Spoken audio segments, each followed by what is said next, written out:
Hey guys, had to share this video. It's really cool because it's the Kettlebell Guy, Travis Matern, explaining suspension training. Now that's pretty cool because usually Travis only does kettlebells, so I like it when he does something else.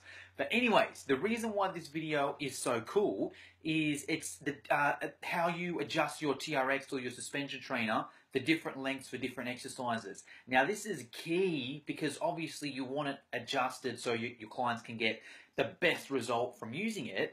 But also, as someone who's TRX or suspension trained, that's the best way where you can sort of point out someone who's not. So a lot of the time, if I'm watching another trainer do suspension training with their clients, if it's not set up properly, not that I look down on them, but I'm sort of like, oof, this person could use a bit of training. His client isn't getting the most of it, all right? So watch this video. It gives you the basis on how to set up the suspension trainer or the TRX for different exercises. Important for two reasons. Important because A, you want your client to get the most out of the exercise. B, if someone sees you doing it and it's not set up, they may lose a bit of respect for you. Okay, so here's the Kettlebell Guy, Travis Matern, explaining different length straps for suspension training. What you have the different length position. You've got the higher position or you've got the longer position. And they are for a reason. Sometimes it can cross over a little bit, but certain exercises work better in a shorter position and other exercises work better with the longer position. Easiest way to remember it is in the shorter position, you want to be facing the anchor point. Okay, so if we have a look here,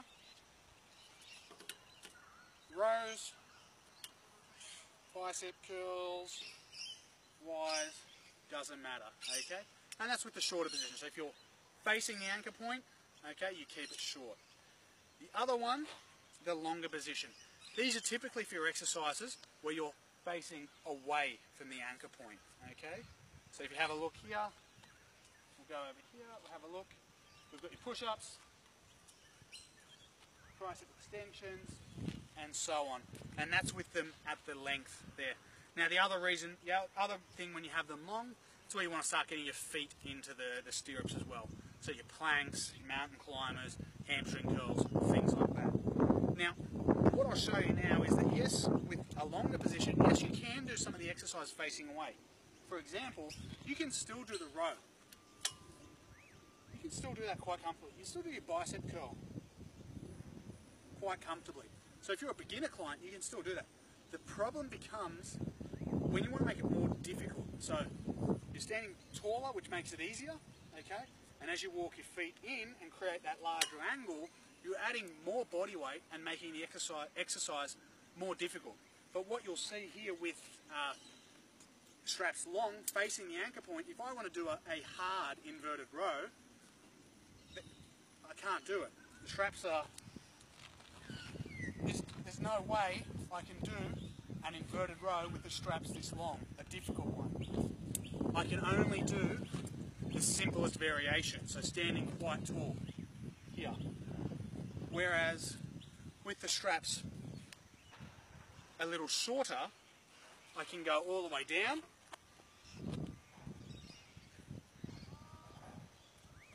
and do that hardest variation, or all the way up and do the easiest variation, okay?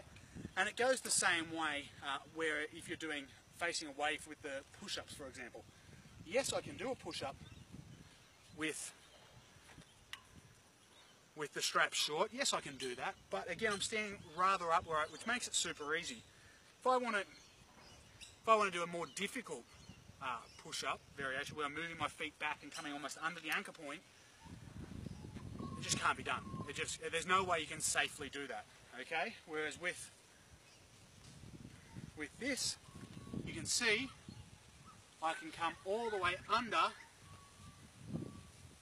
and do my push-up in that hardest possible position. And so that's why you do adjust the straps. But remember, facing the anchor point short, looking away from the anchor point long. Alright, so that's the video for today. Hope you enjoyed it. If it made sense, if you liked it, just hit like. Any questions, comment below. As you know, I'm a huge fan of suspension training, so if you're not trained, if you're an outdoor instructor or a boot camp instructor and you're not trained in suspension, I strongly recommend doing it, and lucky for you, we have a course in it. I'll put the link below. If you're interested, get started. Thank you very much for watching. Don't forget to like this video, subscribe to our channel, and visit our website fitnesseducationonline.com.au to get more information on our professional development courses for personal trainers. See you in the next video.